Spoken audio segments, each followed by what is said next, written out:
All right, buckle up because we're going deep on Amazon today. But, not just the Amazon, like with the packages and stuff. We're going way back to the very beginning when it was just Jeff Bezos. Like, solo. You know what I mean? Yeah. A one-man show. And this whole deep dive is going to be based on this awesome article from entrepreneur.com. It's called Jeff Bezos Biography, How He Started Amazon and More. Oh, yeah, I read that one. It's pretty wild how he just took this crazy leap of faith, you know? Quit his job, went all in on this internet thing that most people didn't even really understand back then. Yeah, I mean, think about it. This was 1994. The internet was like dial-up modems and AOL chat rooms, It wasn't exactly the e-commerce powerhouse we know today. Right, exactly. And Bezos was already like super successful. He was a senior VP at this big investment firm, D.E. Shaw, making tons of money. So he wasn't some desperate entrepreneur scrapping for his big break. He was already living the dream, right? So what pushed him to risk it all and start Amazon? Well, I think it was a combination of things. He definitely had this entrepreneurial spirit, like a real drive to build something new. But also, he was smart. He saw the potential of the internet. Like, he was reading about how internet usage was growing like crazy. I think it was something like 2,300% every month. Yeah. Or something insane like that. Yeah, something ridiculous like that. And Right. he was like, okay, this is going to be huge. I got to get in on this. So he's got the vision. He sees the potential of the internet. But why books? Of all the things to sell online, why did he pick books? Well, he was very methodical about it. He actually made a list of like 20 different product categories. He could have sold anything. 20? Wow, it's a lot of brainstorming. Yeah, he really thought it through. And in the end, books just made the most sense. They were relatively easy to ship and store. And most importantly, there are way more books available than any physical bookstore could carry.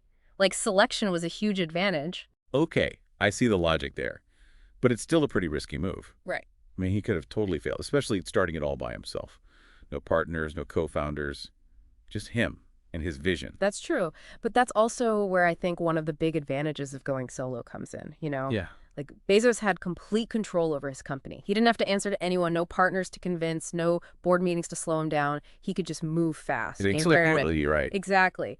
And that was crucial in the early days of the internet. Like, things were changing so rapidly. He needed to be able to adapt and pivot quickly. And being a solo founder allowed him to do that. So picture this. Jeff Bezos in his garage, surrounded by stacks of books. Just him building this empire from the ground up. It's a pretty incredible image, right? It really is. And it speaks to his work ethic, his dedication. I mean, he was putting in the hours, doing everything himself. And it paid off big time. Big time. In just over a year, Amazon had like 100 employees. Yeah. And they were making millions in sales. That's crazy growth. It's insane. And it's a testament to his vision and his ability to execute, without having to get buy-in from anyone else. He just went for it. So we're seeing that speed was a huge factor here. But is that all? What other advantages did Bezos have by being a solo founder? Well, one thing that really stands out is his absolute ownership of the company's direction. Like, he could pursue his unique ideas without compromise, which can be tough when you have to convince others. Yeah, you're always going to have someone second-guessing you. Exactly. And he had this laser focus on the customer experience. He really wanted to make buying things online easy and enjoyable. I'm guessing that's where things like customer reviews and personalized recommendations came from? Yeah, those are pretty revolutionary features back then, You're buying something online from a company you've never heard of, but you see reviews from other people who've already bought it. It builds trust, It creates a community. Right, because back then, buying things online was like the Wild West. Who knows what you're going to get? And that's another point. Bezos was taking all the risks himself. No one else to share the burden with, but also no one to share the potential rewards with either. It was all on him. That's a lot of pressure, but also a lot of potential upside. Right, and that full ownership is a huge motivator.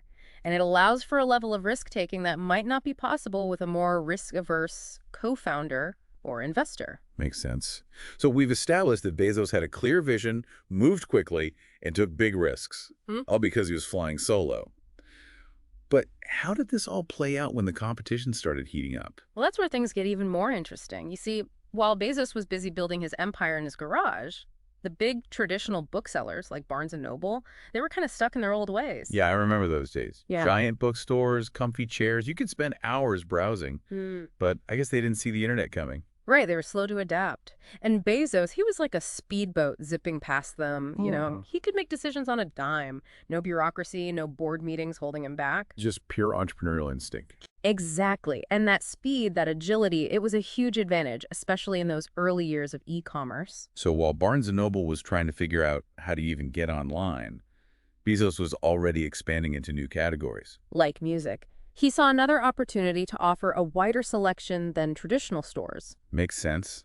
Music was a big deal back then. Remember CDs? Oh, yeah, stacks of them. And Amazon came in and offered a huge variety, competitive prices. And of course, that customer-centric approach that Bezos was so obsessed with. I bet the record labels weren't too happy about that. Probably not, but Bezos wasn't afraid to shake things up. He knew the internet was changing the game, and he was playing to win. It's almost like he predicted the future, you know? Like he saw how everything was going to shift online. He definitely had a knack for anticipating trends, and more importantly, he wasn't afraid to take risks. And that's where being a solo founder really paid off. Absolutely. He didn't have to convince anyone, justify his decisions. He just went for it. So from books to music, and then what? What other industries did Bezos set his sights on? Well, pretty much everything. He started selling videos, electronics, toys, clothes, like anything you could imagine buying in a store. Bezos wanted to sell it online. The everything store. Yeah. That was his vision, right? Exactly.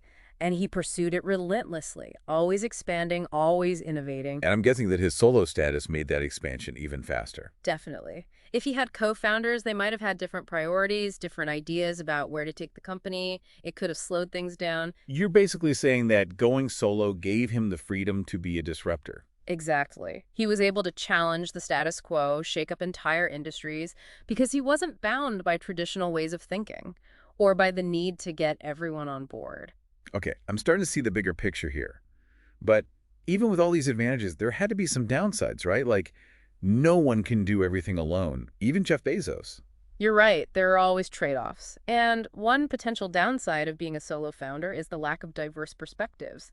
When you're the only one making decisions, you might miss things, overlook important details. So while speed and autonomy can be great, you can also get stuck in your own head. Exactly. And it's interesting to think about how Amazon might have evolved differently if Bezos had had co-founders with different backgrounds, different experiences. It's like a what-if scenario, right? Yeah, like an alternate timeline for Amazon. We'll never know for sure, but it's a fascinating thought experiment.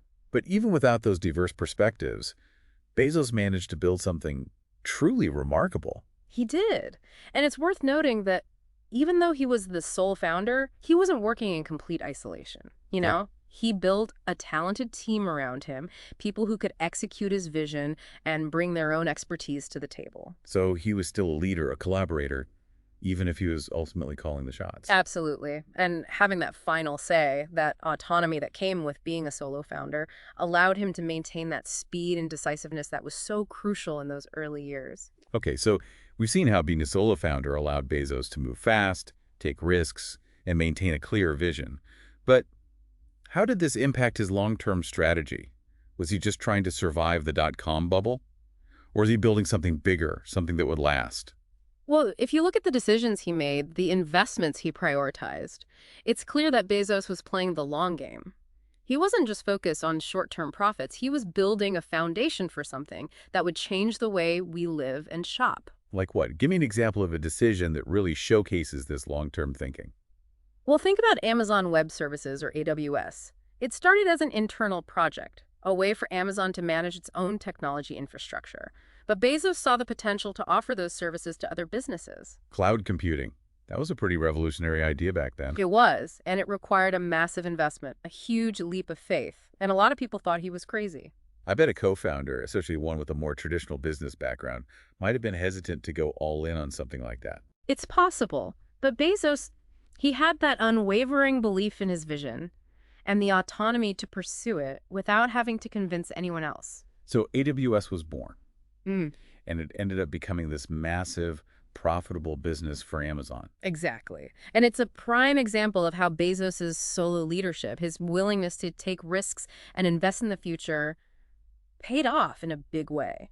It's almost like he had this superpower, this ability to see the potential in things that others overlooked. He definitely had a unique vision and the courage to follow it, even when it seemed impossible. So we're seeing how this one decision, to go solo had this ripple effect on Amazon's trajectory.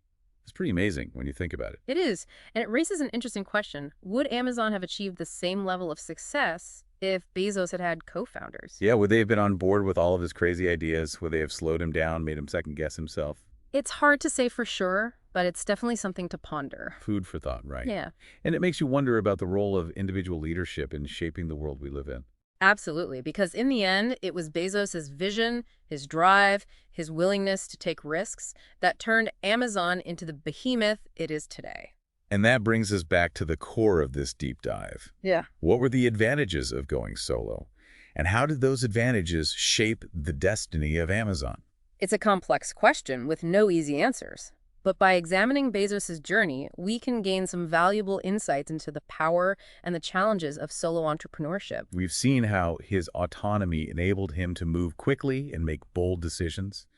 But did it also impact his ability to innovate and disrupt traditional industries? That's where things get really interesting. You see, Bezos, he wasn't just competing with other online retailers, he was taking on entire industries. Like, he wanted to change the way we do everything. Yeah, and that's where that solo founder thing really comes into play, right? Like, he didn't have to get approval from a board or convince investors who might be hesitant about rocking the boat too much. Exactly. He could just make these bold moves, disrupt entire systems, because he had that freedom, that autonomy that comes with being a solo founder. So give me an example. What's a decision that really highlights this disruptive approach? Well, think about Amazon Prime free 2-day shipping.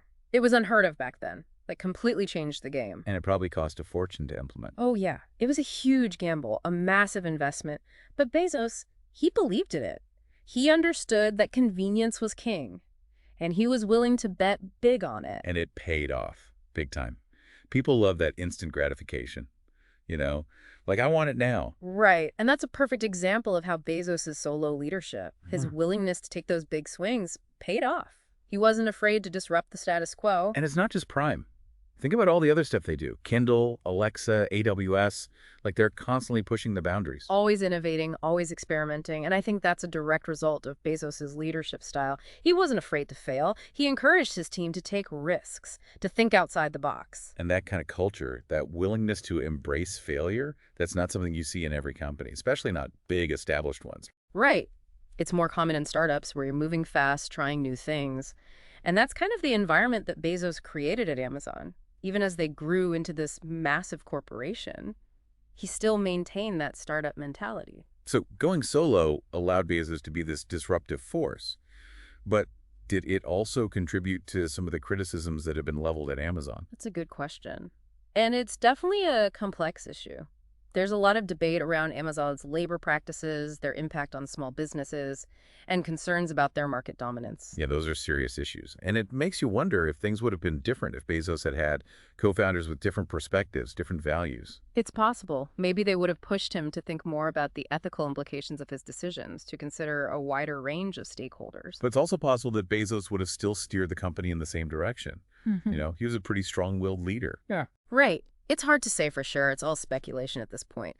But it's a good reminder that even the most successful companies have a responsibility to think about their impact on the world. Absolutely.